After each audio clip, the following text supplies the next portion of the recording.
Hello everyone, I am Shefali, your accountancy teacher from Vishwas School. Students, we were discussing about accounting terms. Today, we will discuss about some more accounting terms. So, I will start with income. So income word बहुत simple सा word है, सुना होगा आप सब ने। Income का मतलब कि आप कितना कमा रहे हो, कितना अर्न कर रहे हो, एक सिंपल शब्दों में अगर बोलें तो। अब अकाउंट्स में इसका क्या स्पेशल मीनिंग है, किस बात को ये डिनोट करता है, वो हम डिस्कस करेंगे। इनकम के साथ ही एक और वर्ड जुड़ा होता है जो होता है रेवेन्यू। इन दोनों को साथ में पढ़ना और समझना ज़रूरी है ताकि आप क्लियर हो पाओ एकदम अपने कंसेप्ट्स में कि दोनों क्या हैं और कैसे अलग हैं। अब इन दोनों वर्ड्स को मैं आपको एक एग्जाम्पल के थ्रू समझाती हूँ। सपोज कीजिए कि आपका एक बिज़नेस है क्लोथ्स का, आप कपड़े बेचते हैं उस बिज़नेस में। आपने जो है वो 5,000 रुपये के कपड़ों को 6,000 रुपये में जो है वो सेल किया। 5,000 रुपीज़ के क्लोथ्स को आपने 6,000 रुपीज़ में सेल किया। ओके, अब यहाँ पर जो आप टोटल पैसा आपको मिला उन क्लोथ्स को बेच करके, सेल करके, वो पैसे तो बन जाएंगे आपका रेवेन्यू, कि जितना आपने टोटल जो है वो आपको रिसीव हुआ पैसा गुड्स को बेच करके, क्योंकि बिजनेस आपका क्लोथ्स का है तो क्लोथ्स को आप गुड्स भी कह सकते हो यहाँ। तो टोटल आपको रिसीव हुए 6,000, वो है आपका रेवेन्यू। और आपने जो यहाँ पर इस ट्रांजैक्शन में जो अर्न किया वो कितना है, 1,000 रुपीज़। ठीक है, 1,000 रुपीज़ कैसे, आपकी 5,000 की चीज़ थी, आपने 6,000 में सेल की, 1,000 रुपीज़ अर्न हो गए। तो ये 1,000 रुपीज़ जो अर्न किया आपने, ये है आपकी इनकम। ओके, कि जितना आपको बचत होती है किसी ट्रांजैक्शन में, जो आप पैसा कमाते हो, वो होती है आपकी इनकम। अब इसी एग्जाम्पल में दो टर्म्स निकल आई, एक रेवेन्यू जो टोटल पैसा रिसीव होता है सेल करने पर, उसमें से मेरी जो प्योर अर्निंग होती है उसको कहते हैं इनकम, यहाँ है 1,000 रुपीज़। और जो ये 5,000 रुपीज़ हैं आपके, इनको आप कह लो या तो कि ये आपकी कॉस्ट है, आपकी लागत, मतलब इतने की चीज़ आप लाए थे, या फिर आपने इतने में बनाए हैं, अगर आप खुद बनाते हो, प्रोडक्शन का काम है आपका। और दूसरे शब्दों में कॉस्ट के अलावा आप इस 5,000 रुपये जो है इन्हें एक्सपेंसेस भी कह सकते हो। ठीक है, पिछले वीडियो में हमने ये टर्म पढ़ी थी एक्सपेंसेस, दोनों ही राइट हैं इस 5,000 के लिए, एक्सपेंस भी कह सकते हो, कॉस्ट भी कह सकते हो।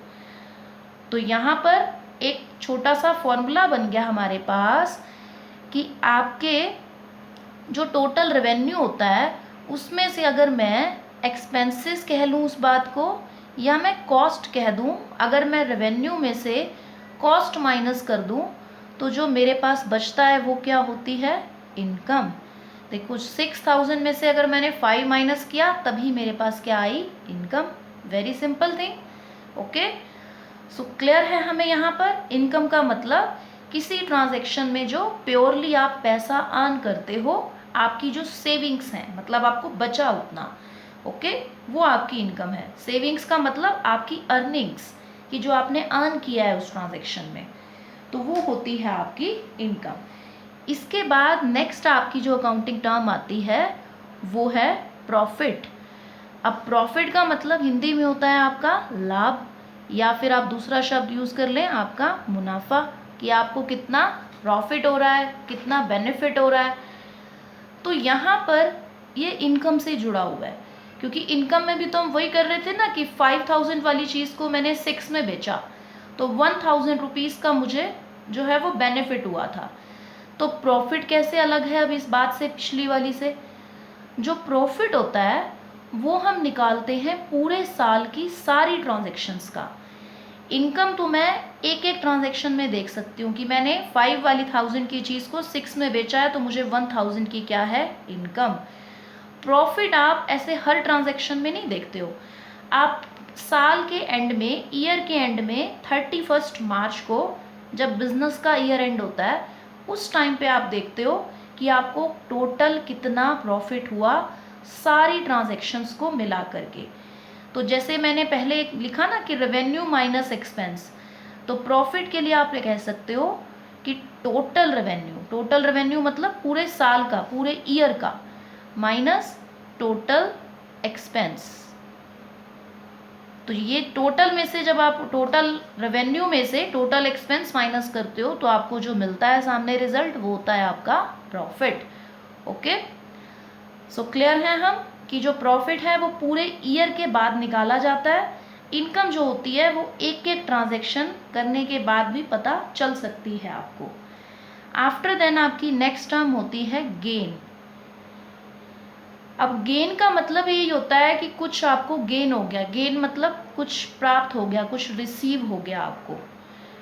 अब गेन का मतलब ये तो ठीक है कि हमने कुछ रिसीव किया, कुछ मनी रिसीव हुई होगी।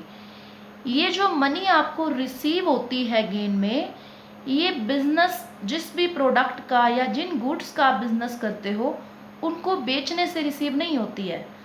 उसके अलावा कोई और ऐसी एक्टिविटी जो एक्सीडेंटली, मतलब आपको पता नहीं था, सडनली आपको कुछ पैसा रिसीव हो गया।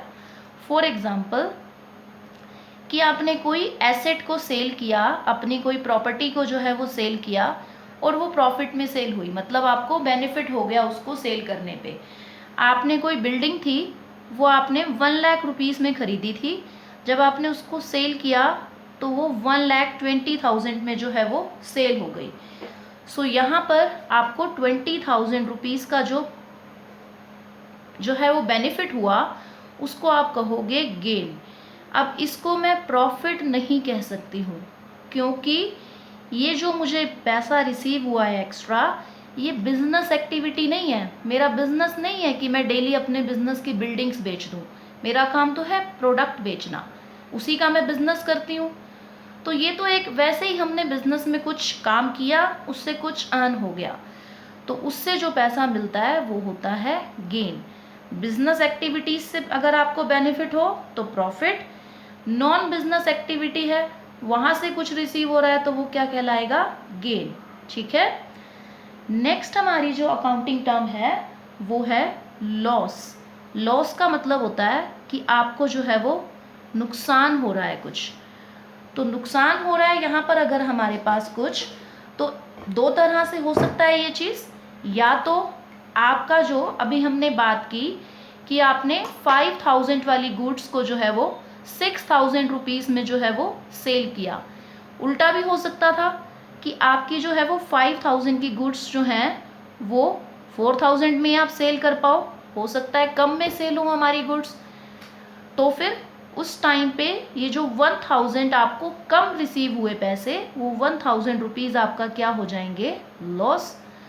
कि आपकी जो कॉस्ट थी, लागत थी, वो तो थी 5,000, लेकिन आपको मिले 4,000। कई बार होता है ऐसा, हमारा प्रोडक्ट बिक ही नहीं रहा होता, तो उस टाइम पे कि पूरा का पूरा लॉस सहने की बजाय हम सोचते हैं कि चलो जितने में भी बिक रहा है इसको बेचो, तो नुकसान में भी हमें बेचना पड़ता है।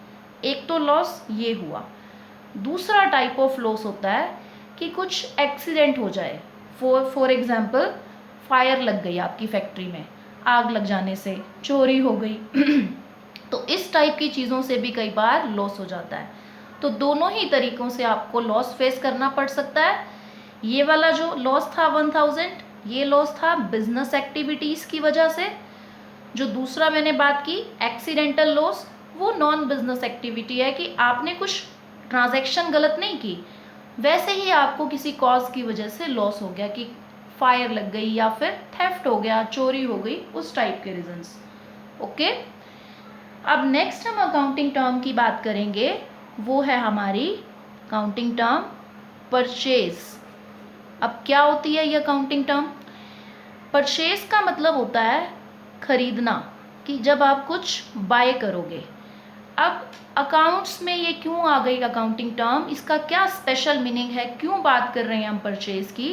क्योंकि अकाउंट्स में परचेज का मतलब खरीदना तो है ही, लेकिन प्योरली परचेज का मतलब है गुड्स खरीदना, मीन्स जिस भी चीज़ का आप बिजनेस करते हो, सपोज आप क्लॉथ्स का बिजनेस करते हो, कपड़े बेचते हो, तो अगर आप कपड़े आगे कस्टमर को बेचने के लिए खरीदोगे तो उसको आप परचेज का नाम दोगे।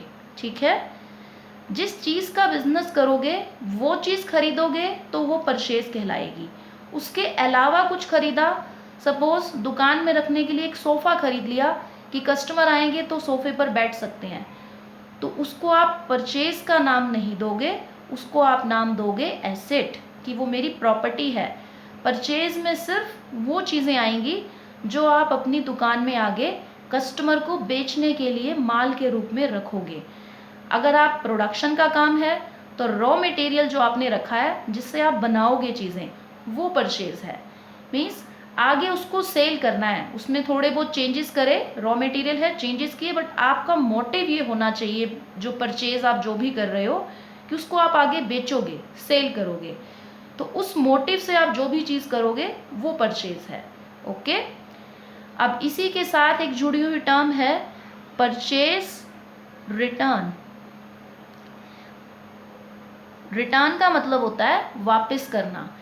आपने कुछ खरीदा, सपोज आप कपड़े के व्यापारी हो, आपने कपड़ा खरीदा, उसमें कुछ कमी थी, आपने उसको रिटर्न कर दिया, तो आप क्या बोलोगे? परचेज रिटर्न, वापस भिजवा दिया सप्लायर को कि भाई ये ख़राब है कपड़ा। ओके, सो क्लियर है हम यहाँ पर? आई रिपीट, परचेज में वो चीज़ें काउंट होगी जिनको आगे आप कस्टमर को बेचोगे, वो चीज़ें परचेज हैं। उसके अलावा कुछ खरीदा तो वो आपकी प्रॉपर्टी या आपकी एसेट खरीद रहे हो आप। So we are done with this topic for today's. Thank you so much.